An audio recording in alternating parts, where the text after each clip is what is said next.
हमारे साथ में बीजेपी के सांसद मनोज तिवारी जी हैं और मनोज तिवारी जी को पूरे प्रचार का कहीं ना कहीं दायित्व मिला है। और जिस तरह से देखिए 5 राज्यों में विधानसभा चुनाव हो रहा है और सबसे दिलचस्प मुकाबला उत्तर प्रदेश के चुनाव का है। उत्तर प्रदेश चूंकि पूर्वांचल है, मनोज तिवारी बनारस से काफी इनका लगाव है और बनारस में आज मौजूद है। में पहले आपका स्वागत है।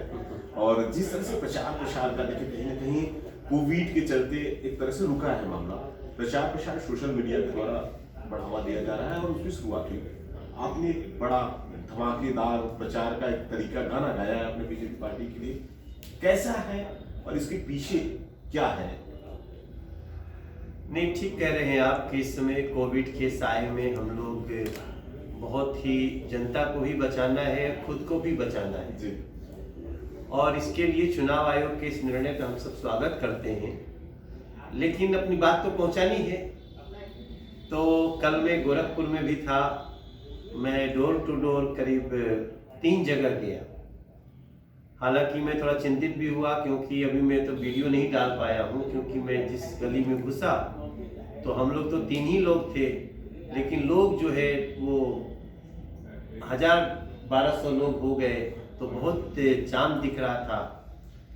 तो मैं थोड़ा चिंतित भी हो गया। लेकिन अब क्या करें, हम तो 2, 3, 4 लोग 5 लोग तक जा सकते हैं। लेकिन इस दौरान डिजिटल मार्फत हम लोग अपनी बातें पहुंचा रहे हैं। और देखिए कैसा सुखद संजोग है, ये जो गाना, जो हमारा गाने का भी टीजर जो है करीब 12 मिलियन लोग देख चुका है। तो निश्चित रूप से उत्साह तो बढ़ रहा है कि भाई ये तो अच्छा साधन है, अगर अच्छी बात हो तो पहुंचेगी। लेकिन हम इस गाना को निश्चित रूप से हम भारतीय जनता पार्टी के सांसद के रूप में और इस चुनाव को ध्यान में रखते हुए बनाए हैं। लेकिन इस गाने में हमने कहीं भी कमल और मोदी जी, जोगी जी नहीं कहा है। हमारा गाना क्या है, मंदिर अब बनने लगा है, भगवा रंग चढ़ने लगा है।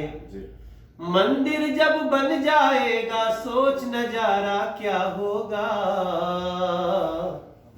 देश हमारा, हमारा देश हमारा, हाँ देश हमारा, सोचिए तो इससे प्यारा क्या होगा। अब हमने तो इतनी बात कही, लेकिन लोगों को लगता है भाजपा का गाना है। मतलब जिस तरह से विकास हो रहा है, बनारस के देखिए बाबा विश्वनाथ का कॉरिडोर बना है, अयोध्या की नगरी में। नहीं, जब हम कहते हैं मंदिर बनने लगा तो खाली बाबा विश्वनाथ पे नहीं ठहर सकते आप। अयोध्या भी है, अयोध्या मंदिर बना है। अयोध्या जी पे जाएंगे, उससे पहले केदारनाथ जी को सजाया गया, संवारा गया। उसके पहले करतारपुर साहिब का रास्ता खुलवाया गया।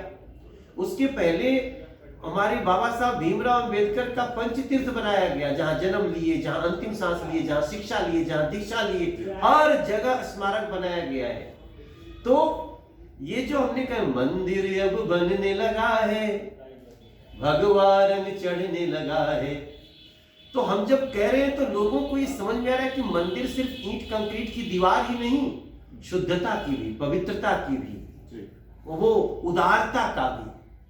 तो हमने उस गाने को गाया है और मुझे बहुत, अभी बस आपसे बात कर रहा हूं तो मुझे लगता है 1 घंटे के अंदर उसका वीडियो के साथ रिलीज हो जाएगा। चलिए मनोज जी, जिस तरह से आपको भी कहीं ना कहीं कोविड से संक्रमित थे, ईश्वर ने अच्छा वापस फिर आए हैं, क्या लग रहा है कि ये जो चुनाव प्रचार है इस बार, जिससे कोविड बढ़ रहे हैं लगातार, देखिए उत्तर प्रदेश में देख रहे हैं, महाराष्ट्र में सभी जगह बढ़ रहा है, चूंकि यहाँ उत्तर प्रदेश में चुनाव है इसलिए हम चुनाव की बात कर रहे हैं, तो क्या प्रचार का यही माध्यम रहेगा या रैली निकलेगी, लोगों के बीच जाया जाएगा और जैसे भीड़ हुआ करता था कहीं ना कहीं उसी तरह का होगा, या जिस तरह से आपने कहा कि गाने का, सोशल मीडिया का एक सहारा लिया जाएगा, लोगों के बीच में जाएगा? अब तो हम इंतजार कर रहे हैं, कल 15 तारीख को चुनाव आयोग एक और मीटिंग बुलाया है, तो देखते हैं कि इसका अगला स्वरूप कैसा होगा। लेकिन हम इसके लिए तैयार हैं। इससे अखिलेश यादव को परेशानी हो सकती है, हम इसके लिए तैयार हैं। इसलिए तैयार हैं कि हमारे विजन में जनता को बचाना पहला उद्देश्य है, संवैधानिक बाध्यता है चुनाव कराना। लेकिन हम इसके बाद भी जैसे ही 5 आदमी तक तो है ना कि डोर टू डोर कर सकते हैं, तो हम डोर टू डोर भी शुरू कर चुके हैं। देखिए बनारस में 5-5 की टोलियां लोगों के घरों में जा रहे हैं और मोदी जी के 5 साल जैसे कार्य सब लोग, हमारे राष्ट्रीय अध्यक्ष जी भी वो तो कोविड में आ गए हैं, आदरणीय राजनाथ जी भी कोविड में है, लेकिन अमित शाह जी सब लोग भी ये 5-5 के साथ जाएंगे। हम इस डोर टू डोर को भी डिजिटली अपनी बात पहुंचाने को भी, आप लोगों का चैनल बहुत इंपॉर्टेंट है इस समय, हम जो आपसे बात कर रहे हैं, लेकिन हमको समझाना क्या, हमको समझाना सिर्फ एक बात है कि मेरे उत्तर प्रदेश के भाई बहन, ये जो लड़ाई है, चुनाव है, ये लड़ाई है दो विचारों की। एक विचार कहता है कि नहीं नहीं जी, हमारे दीवार में नोट हम चुनवा के रखे थे, कहीं निकलवा रहे हैं, हमको अपना घर भरना है जी। और दूसरी विचारधारा है कि एक एक पैसा सड़क में लगना चाहिए, एक एक पैसा लोगों के, गरीब को अनाज मिलने के लिए लगना चाहिए, वैक्सीन मिलने के लिए लगना चाहिए। इन दोनों विचारों का लड़ाई है।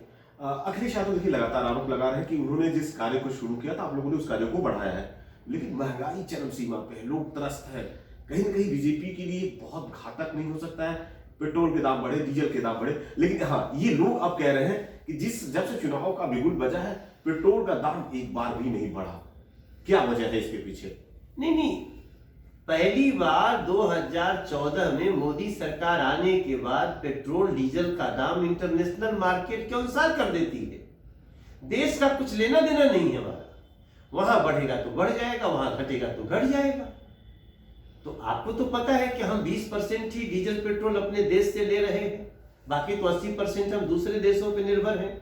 हमारी आबादी बहुत है, हम विकसित देश की तरफ जा रहे हैं, हमें डीजल पेट्रोल की जरूरत है। लेकिन आज सौर ऊर्जा, जो नरेंद्र मोदी जी के नेतृत्व में सोलर एनर्जी पे काम हुआ है, आज हम उस पे आत्मनिर्भर होने लगे हैं।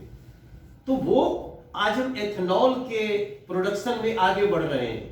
मतलब आप समझिए कि आगे 3 साल 4 साल में हमारा जो डीजल पेट्रोल का कीमत है, ये 25-30 रुपया घटा लेंगे, क्योंकि हम उसमें एथेनॉल मिक्स करके, और गाड़ियों को चलाने में, मशीन चलाने में बहुत सफलता मिल रही है, और एथेनॉल बहुत सस्ता है। तो हमारी कोशिश लगातार है। और देखिए, ये अब अखिलेश जी कहेंगे कि हमने ये शिलान्यास किया। कितनी बार सरकार रही अखिलेश जी की? एक बार तो फुल फेज खुदे रहे हैं, और उनके पिताजी को मिला दीजिए तो 4 बार समाजवादी पार्टी की सरकार है। तो 4 बार में आपको उद्घाटन करने का मौका नहीं मिला किसी चीज का। अभी वो कह रहे हैं कि डबल इंजन की सरकार बीजेपी कह रही है, डबल इंजन की, कहीं ना डबल इंजन की सरकार टकरा रही है, टकराहट आ रही है। जो बीजेपी के तमाम बड़े नेता थे, देखिए अभी मौर्य जी उन्होंने छोड़े, दारा सिंह ने उन्होंने बीजेपी पार्टी का दमन छोड़ा, कह रहे हैं कि जिस तरह से मुझे काम करने का चाहिए था, दलितों का, नीचे लोगों के कहीं ना कहीं अपमान हुआ है, मौका नहीं मिला, इसलिए हम समाजवादी पार्टी आ रहे। अखिलेश कह रहे हैं कि नहीं, बीजेपी पार्टी की जो डबल इंजन की सरकार है टकरा रही है। ये उनके डबल इंजन की, उनका अपना विचार है कि ये टकरा जाती है। हमारा दोनों इंजन एक ही दिशा में जा रहा है।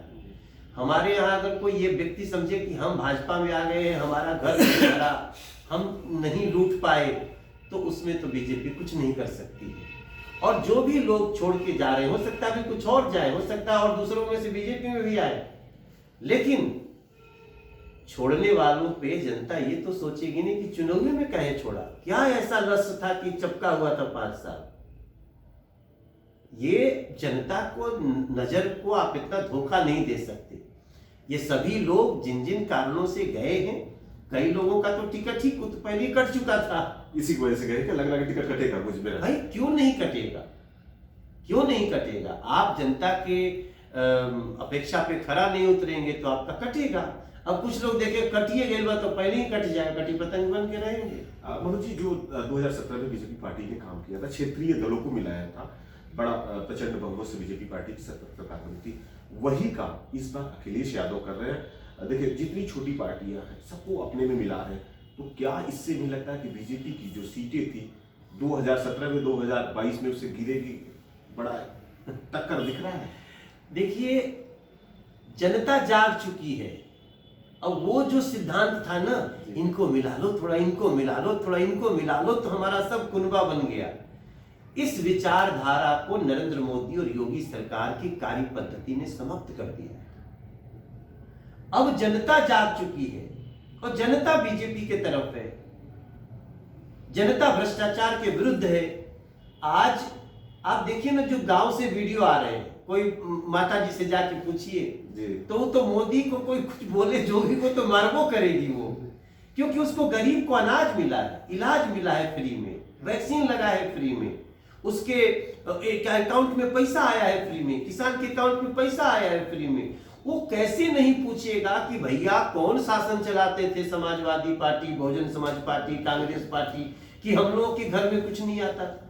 क्या दिखता है इस बार मोदी, इस बार जो मुकाबला है, क्या समाजवादी पार्टी से है या कांग्रेस से या बसपा, क्या लगता है? और बीजेपी कितनी सीटों पे इस बार लेके आएगी? कितना जीत के प्रति आप स्वस्थ हैं उत्तर प्रदेश को?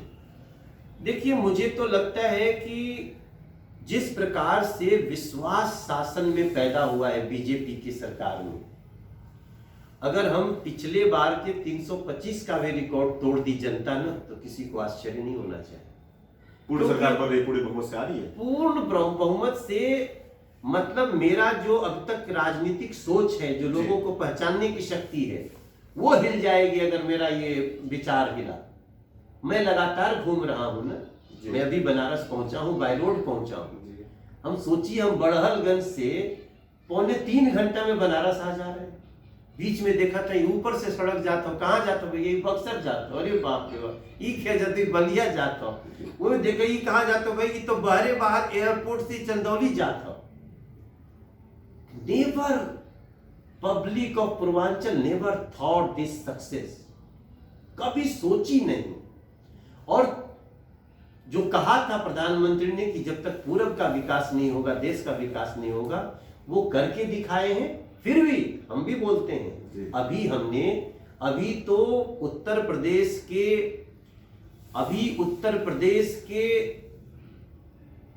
सफलता का हुआ श्री गणेश है।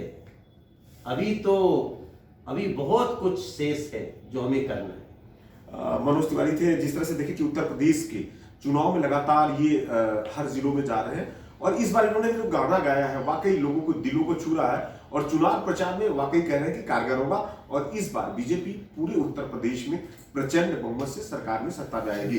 कैमरामैन विकी के साथ मनोज पांडे, न्यूज़ 24 वाराणसी।